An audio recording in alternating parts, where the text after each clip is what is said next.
Parliament budget സമ്മേളനം തുടരുന്നു. ഇന്നും സഭാ നടപടികൾ തടസ്സപ്പെടുത്താൻ പ്രതിപക്ഷ നീക്കം. രാവിലെ 10 മണിക്ക് കോൺഗ്രസ് പ്രസിഡന്റ് മല്ലികാർജ്ജുൻ ഖാർഗെയുടെയും വസതിയിൽ ഇന്ത്യ സഖ്യ നേതാക്കൾ യോഗം ചേരും. വിവരങ്ങളുമായി എസ് നന്ദഗോപൻ ചേരുന്നുണ്ട്. നന്ദഗോപൻ, ഇന്ന് ഈ ബജറ്റ് സമ്മേളനത്തിൽ എന്തൊക്കെ പ്രധാനപ്പെട്ട കാര്യങ്ങളാകും ചർച്ചയാവുക? ഒപ്പം ഈ പാർലമെന്റ് സമ്മേളനം പ്രക്ഷുബ്ധമാക്കുക എന്ന പ്രതിപക്ഷത്തിന്റെ അജണ്ട ഇന്ന് നടപ്പിലാകാനുള്ള സാധ്യത വളരെയധികം കൂടുതലല്ലേ നന്ദൻ?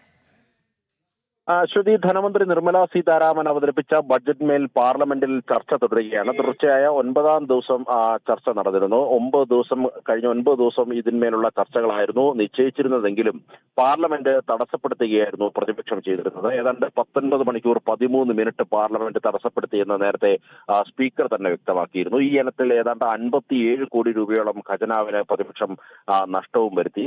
അകാരണമായാണ് പ്രതിപക്ഷത്തിന്റെ നീക്കം എന്നുള്ളതും സ്പീക്കർ അടക്കം ചൂണ്ടിക്കാണിച്ചിരുന്നു.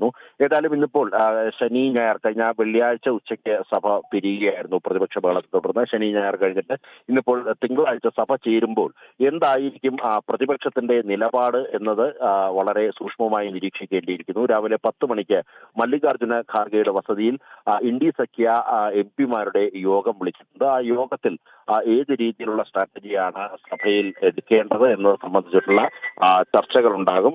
ഈ ചർച്ചയ്ക്ക് ശേഷം മാത്രമായിരിക്കും സഭ സ്തംഭിപ്പിക്കണോ അല്ലെങ്കിൽ സഭയുമായി സഹകരിക്കണോ എന്നുള്ളത് പ്രതിപക്ഷം തീരുമാനിക്കുക. ഏതായാലും ഈ ബജറ്റ് സമ്മേളന കാലയളവിൽ 8 പ്രതിപക്ഷ എംപിമാരെ ഇതിനോടകം തന്നെ സ്പീക്കർ സസ്പെൻഡ് ചെയ്തിട്ടുണ്ട്. സഭാ നടപടികൾ തടസ്സപ്പെടുത്തിയതിനും സഭാ ചട്ടങ്ങൾ പാലിക്കാത്തതിനുമായിരുന്നു നടപടി. ഏതായാലും ഇന്നിപ്പോൾ സഭ ചേരുമ്പോൾ എന്താണ് പ്രതിപക്ഷത്തിന്റെ നിലപാട് എന്നുള്ളത് ഏവരും ഉറ്റുനോക്കുന്നു.